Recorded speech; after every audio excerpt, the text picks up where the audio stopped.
She Can, we show women's stories. We interview women from all over the world in all walks of life. We talk to women in the corporate world. We talk to caregivers. We talk to all the different roles that women inhabit to show how women got to where they are today. And I'm so delighted to talk to Ashlee Kramer. Ashlee, it is so lovely to connect with you. I am following you on your socials and I'm deeply inspired by you and your story and what you put out into the world. You're a motivational speaker, you're a writer, a videographer, and a coach, a podcaster, and a blogger. You have lost your husband to cancer. You've got 3 children, and one of your children, your son Michael, was also diagnosed with a really aggressive form of blood cancer. And you are his caregiver since, quite a while, and he's now cancer free, but he's living with many related sort of diagnoses or illnesses after his battle with cancer. I know you had so many lives, you did so many different things in your life, but really you are documenting your journey so beautifully to help other people. And that's what we're predominantly here to talk about today. Tell us a bit more about yourself. First, thank you so much. And I just have to say, I am so inspired by you and what you are doing because you are uplifting and sharing the stories of so many women. And as you said, in so many different circumstances. So I thank you. I'm honored to be with you. And I'm following you too. Yeah, I'm blessed. I was born into a beautiful family with a mom that supported me in my dreams, and she supported me. I wanted to be a dancer, so I went to New York City. I became a professional dancer. I was on tour at one point in France, and I met my husband, Patrice Kramer. We fell in love, got married, had 3 kids, had a beautiful life. We ended up leaving Paris and coming to Miami actually for work for him. But then it was a gift for me. I started a new career in early childhood education. My career was like blossoming at that time. My family was beautiful, 3 great kids, not perfect, but pretty good. And my husband, that was the first time I think our world really came to a stop because he was diagnosed with cancer. And he was diagnosed with a blood cancer as well, but it was considered treatable, large B cell lymphoma. We really felt like when he was going through it, this was just, I don't know, maybe a sign from the universe. Okay, you need to stop. You need to get better perspective. I took it really as a gift. I was like, this is good. We're going to get through this. And our life's going to be so much deeper and richer and all the good things. And I was like, we're going to come out on the other side even more in love with so much perspective. And in fact, Patrice ended up passing away 17 months after he was diagnosed. And it was a shock. At that time, when he was going through his cancer, when he was diagnosed, my kids were 10, 12, and 14. And I had to work full time. Patrice couldn't work during treatment. And then he had a lot of complications as well. So I was full time mommy, caregiver, and also working to support it. And I felt like sometimes with him, when he was going through it, sometimes I would feel bad, but I would be like, okay, I'm going to do all the things with the kids so he doesn't feel that pressure. And I'll do all the work so he doesn't feel pressure for money.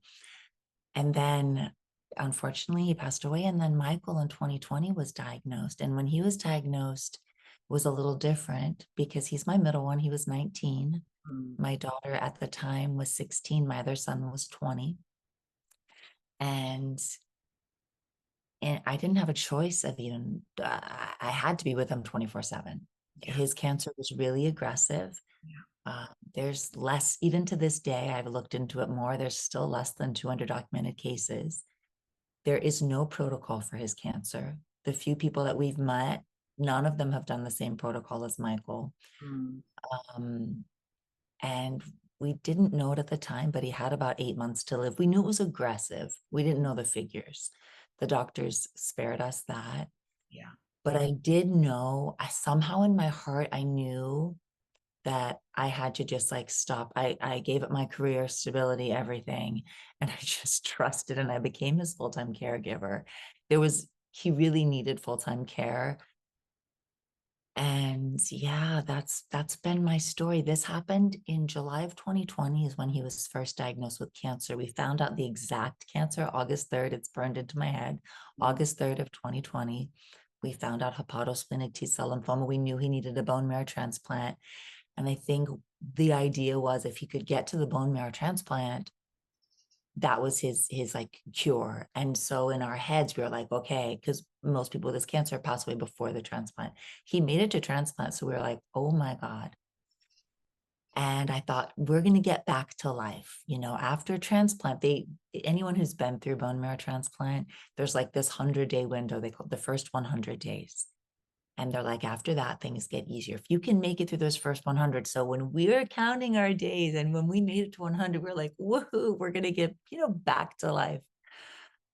But that didn't happen. He's had many complications, but I think it's not only that. And I think you and I have talked about this, is that when you go through something so life-changing, I think that you don't go back. At least for us, I felt like we can't go back to who we were before, not only because of the physical complications, but mentally. And I think that that is actually something that's good. And I try to share with people, if you're going through something like this, you don't want to bounce back, you want to bounce forward.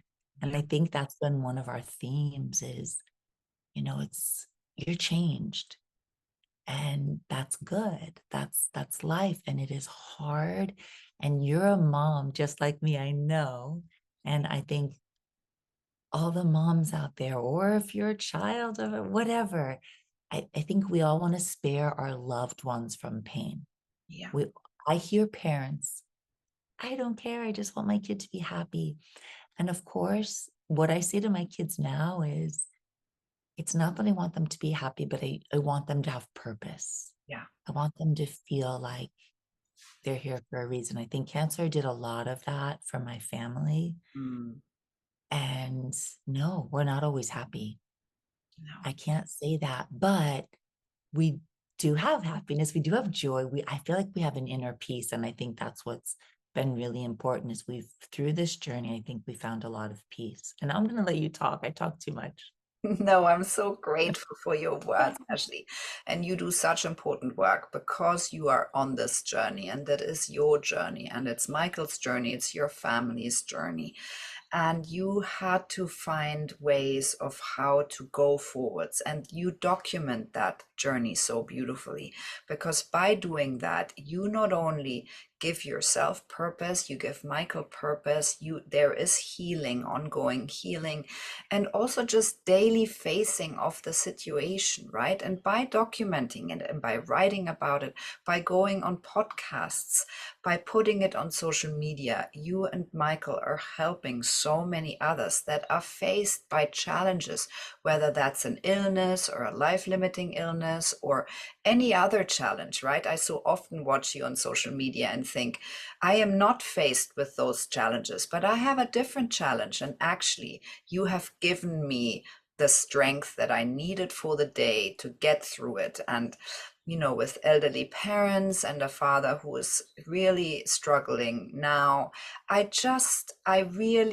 been such a role model for me, and I'm so grateful for that.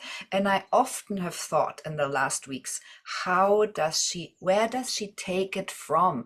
This love that you have for this situation, and where where are you digging, Ashley? I really thought, wow. And please, please can I have some of that? I'm giving it to you. I'm giving. Yeah, I don't, you know, I think I think that we all have it inside of us, but you are right that I think we have to dig deep sometimes. And I think when we dig deep, it's like love. This is a great analogy for me. When you have your first child, you love them so much. And then you have another one, you think, can I love this one as much? Mm, Or when you're married and you're in love with someone and then you get pregnant, will I love this child as much as I love my spouse? And the truth is, love is one of those things that it never runs out, right? It's eternal, it's within us. The more we give, the more we have to give and also receive. I think it's the same. And I feel like with our journey, that has really been what I have discovered is there's not really a limit. And I'm not saying don't take care of yourself. I'm not saying extend yourself to, I see people overextend themselves all the time, but I'm talking about like your internal, what you have inside really is. It does somehow when you need it, you get it. It's so interesting. I don't know if you know who Peter Attia is, yeah. but he actually studies love. Okay, I just love him. Mm, And he actually talks about how our physical power, that we're on a run maybe, but there's always like this little reserve and we don't even know it's there. But if we need to and we decide we're going to push for 30 seconds and go our fastest, we have a reserve. And I feel like that sometimes happens when we need to care for someone. We find this reserve. But it's not only that. I think there are moments that you have to replenish, of course. And I think for caregivers, it is extremely hard to replenish. yeah. And I see this all the time because I talk with, going back to Michael, he's had a lot of, obviously, all the physical challenges. And Mm, as I said, he went through his bone marrow transplant, and now it's been almost 4 years since he was diagnosed, and he's still living. We're still in the hospital every week. He's mm, still living with many complications, but his attitude, like we look at it as, okay, I'm living with complications, but I am alive. And mm, that's incredible. But there was a moment that he really did get so so depressed and like, I don't know, do I want to live like this? And I don't. And I think that was when I was like, okay, we need to really focus on our purpose. yeah. And there was a moment, it was like, okay, even if he's not going to survive, even if I lose my son, do we want him to pass away as a victim? Mm, Do we want, we don't want to live that way. And so I think, I know people say victim and victor sometimes is a little bit like a victor. I think it's more just a fulfilled being. yeah. And I think really for me, stressing to him and to myself that a really great way to help yourself is to help others. And that became one of our themes. We Yeah. have two big ones. That's one of them, helping yourself. Best ways to help others, service. And people talk about service, and it is true. I Yeah. can verify it's true. And the other one, you can't control what happens. You can just control how you react. Yeah. And not that it's always easy. And sometimes you may have a split-second reaction that you're like, well, I reacted wrong. That's okay. You can go back and you can change. But I think controlling how we react has been really big because in the cancer world, or as a caregiver for you, I know you're going through this with your father. So much of what is happening, you cannot control. Yeah. You can't control it. And I think that's really hard. And I think it's hard for when it's your parents that are elderly, no matter what the age, we're never prepared for someone we love to pass away or to be sick. I have to say that. Yeah. And I think when it's cancer, it just like, it puts it right in your face. Like mortality is there. And the gift with that, because I do find that like all of these hardships have the gift with that is it's given us time to work on, okay, then what is our purpose? What Mm, are we doing here? And what are the lessons in everything that we're going through? And we've had so much perspective. And a big one is that, like all of us humans on this planet, that we really are not alone. And so often we isolate ourselves, ironically, when we're in the hard moments. absolutely. Absolutely. And those are the moments that I think we need to reach out. And I think for Michael and I, it became very organic. I shared a video on Instagram. Really, it was a whim. it was when he was first diagnosed, his friends shaved their heads with him. And I was like, what a cool thing. He had no hair, 19 years old, bald, losing his muscle with chemo, sick, bloated. And his friends shaved their heads and they walked out the door, the front door of my house, and I took a video and I posted it. And I felt this deep sense of people reaching out and caring. Mm, Really feel like that kind of changed our perspective right from the beginning, was that people reached out so lovingly. And I think we put it out there lovingly, and then we received so much back. And it is reciprocal in life. I really do believe that, without getting like woo woo and crazy. I do think what you put out, what you focus on is really what you tend to see. yeah. And so I think we've really focused on that, and not to say it's not hard, but focusing on helping people. I mean, both of us lead support groups, and I think that's helped a lot as well. And Ashley, you've just talked about that, this duality that you live, we all live, but you are a real pronounced example of that, and Michael as well. This duality of there is a lot of grief for what is not, and grief for having lost your husband, and grief for yourself, most probably, of not, it's not that you imagined things to be like this, but Right. also the joy and knowing that there is still joy, there is purpose, there is so much good you're putting out into the world, all the thousands and thousands of people you help by showing them this way of dealing with very uncomfortable, very deeply emotional situations. And how do you think you manage to hold this duality so well, and to assume the love at all times, and to always find that? I will say it's practice.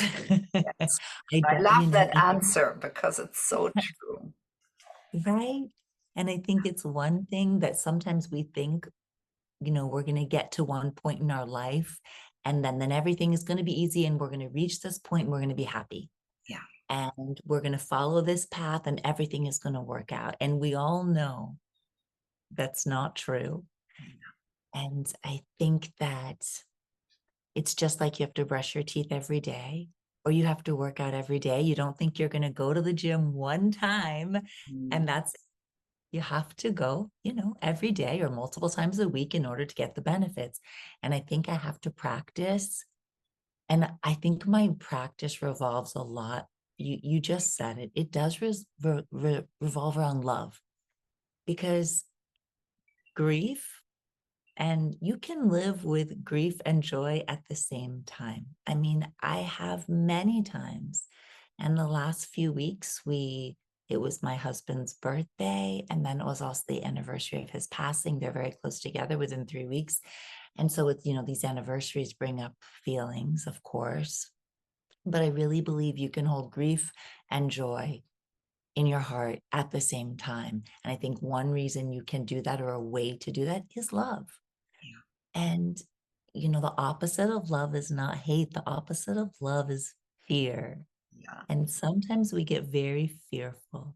But Yeah. if you can take that fear and you can really find a way to go inside and find your love. And that has been our theme. We talk about it. Michael and I were like, okay, cancer has a lot of 4-letter words that people can associate all kinds of 4-letter, but for us, the 4-letter word, it's been love. And I really think that it takes meditation. I meditate every day. It takes those moments of breathing, of peace, of reminding each other, of reaching out, of helping people. So often the videos that we make and when we share our story, again, I'm making a video because I'm thinking, I need to hear this.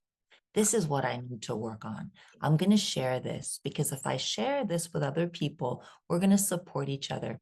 And the crazy thing is, there really is a ripple effect. Mm, And I think that the more that you share, the more it's not for everyone to share on social media, but maybe the loved ones, the people around you. Open up to that one person. And the more you share, the more you're vulnerable and you put it out there, the more I think you can find perspective and you can find your purpose. And I think we're all here to grow and support each other. I really do believe that. Yeah. So, And I'm so grateful, Ashley, you talked about this vulnerability of really showing up as that and showing people how you can dig deep for the love every single day and hold this duality. And I really see by following you since a while on Instagram that you have like a banister where you go forwards and you along your truth and along Michael's truth, and you got that very solid banister that is taking you forwards, looking for your truth, you know, all the time. And I find that so deeply inspiring because it's not just about giving facts and, what is happening. It's also about creating that space for yourself and for Michael where you both feel safe to yeah. talk about all these things in such a beautiful way. Thank you. It's true and it's hard being vulnerable. It takes courage. I think we all love Brene Brown, and she brought that to life. She brought that to light so beautifully. But when you are vulnerable, when you do take that risk, then I think it just enriches you so much and you help the people around you.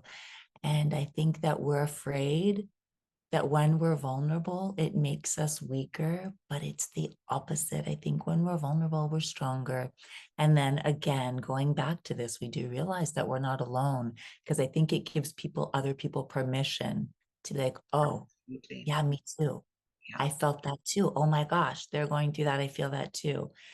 And, physically, we all react differently to the chemos, to our health issues, to whatever it is, of course, mentally too. But I do think we have common threads. And I think that love is like the really, really big one. You know, all the research as well. I'm sure of it. The Harvard study on happiness and longevity. And what they found in the 85-year study is at the end of life, the people that live the best lives, it's because they had connection. Yeah. But it comes back to love. I Yeah. feel like it always just comes back to that and opening your heart. But it is not always easy, of course. Yeah, it's the quality of our connections that give us Yeah, the biggest longevity, has the biggest impact. it Ashley, is. so give us some tips for people who are caregivers, who you have been supporting for, so many years. What are your top tips to people who really are in difficult situations where they feel that they can't anymore, or, where burnout is real, and give us you've lived it. Tell us about Yeah. your. I know burnout is real and that is so challenging. I think the biggest thing is that you're not alone. I think so often we feel this overwhelm and again, we isolate ourselves. Maybe if you can talk to one person, I do think support groups, it's maybe not for everyone, but therapy sometimes is expensive. If you can talk to someone though, I think it's amazing. I think it's okay not to be okay. That's one of our things is that don't worry if you break down and cry. That is okay. And I also think that sometimes we fear, I see this in so many caregivers, if we give in, if we cry, if we're never going to stand up again. We're never, but you are. You can go in the shower, you can let your tears flow, you can feel all the feels, and you're not going to be stuck there. You're going to let it out. And I think if we let it out sometimes, we make space for the joy. And I think that's one thing caregivers are afraid that if they let a chink in their armor, it's going to get in and they're never going to be able to get up again. But it's the opposite. You need to let it out. You need to either talk to someone, but I really think it's important for me, groups, I lead a support group. It's been amazing to have that connection. Remembering to breathe, even if it's 1 minute, I think that that's another fear. Caregivers, there's this big overwhelm, and they're like, no, I cannot stop for 1 minute, but I'm going to tell you, you can stop for 1 minute. Maybe you can't stop for a whole day. I'm not going to tell you go take a spa day, even though I'd like to. And if you can, that's awesome. But if you can just take a couple of moments, take deep breaths, do your meditation, reach out to the people you love. I think those are important. Remember to eat. Remember to eat. Caregivers forget these simple things. Those are the practical ones. But I think the biggest one is remembering you're not alone. And I think also remembering that when you go through the hard things, it doesn't last forever. Just like the good things don't last forever, the bad things don't last forever. And there is light on the other side. And sometimes you just find, like we were talking about, you find your purpose. There's a lot of rewards as a caregiver. Sometimes you find what you were saying, you dig deep and you find the strength that you think, I did not know I had that in me. And I think that's one of the gifts. There's so many rewards to being a caregiver. Sometimes you see the side to someone you're caregiving for that you never saw before. So I think there are so many gifts. And I think what caregivers do is just, I do it myself, but I see other people and I'm like, wow. I'm even like, how did I do that? And I'm like, oh my gosh, I do it too. Wow. Yeah. So Ashlee, I you're remember not when we alone. spoke last time, you were saying, and this is such an overused sentence, I think. Oh, you got to put the oxygen mask on Oh, yourself first. yeah. And I always react almost violently because I think, well, if you are dealing and caretaking your own child, you don't want to put the oxygen mask on yourself first, right? That's exactly what I said to you. It is the analogy. It comes down and you're like, no, no, I don't know any caregiver that's going to go like this and then that. They all are going to put it on their child, their husband, whoever it is, the one they love, they're going to put it on them first. And so me, I'm not going to say, no, no, no, put it on yourself because you're not. And you're going to think, she doesn't understand. But what I do say is put it on them, but then put it on you. And I think you're exactly right. It's an overused analogy, but I think it's really important because I think sometimes caregivers think you don't get it. And I do get it because I feel the same. I would put that oxygen mask on my son over and over and over again. But there is a moment that you have to remember that you need to take a breath as well. Yeah. I'm Ashley, passionate. Can you tell I'm very passionate about that? I love that you're so passionate about this and you make such a I huge difference because of that. And that is your purpose. And that is Michael's purpose. And it's a beautiful purpose to have. Ashley, so am. have you got any goals, any plans of how to expand on that further? Yeah, I think that the two of us are speaking. We're trying to motivate more people. We have some speaking engagements coming up. We both lead support groups. We're working on a book. I'm working on a book for caregivers, actually. And I think that's really important. And I've seen a lot of books for caregivers that are wonderful, but I think this one is a little bit more about it's okay to put the oxygen mask on the other one first. And it's really from my perspective of living through this in two different ways with my husband Mm, and with my child. So I think that will be valuable. And just letting people know, like continuing to do what we're doing, that we are here. If anyone sees this and wants to reach out, reach out. Even for resources, Michael and I will both refer you to other people. We've been through a lot and a lot of different resources. So, yeah, we have a lot of goals, but those are the immediate ones. amazing. Ashley, I'm so grateful to you. I'm so grateful to Michael. I'm so grateful for your purpose, all the amazing love and role modeling and mentoring you put out into the world for people who really need it the most. And I'm also so grateful for your time and your unbelievable vulnerability and authenticity and in showing us really that you can do it and we can all do it and we're not alone. Yes, I do believe that. Thank you so much. You're just beautiful. Thank you. Thank you.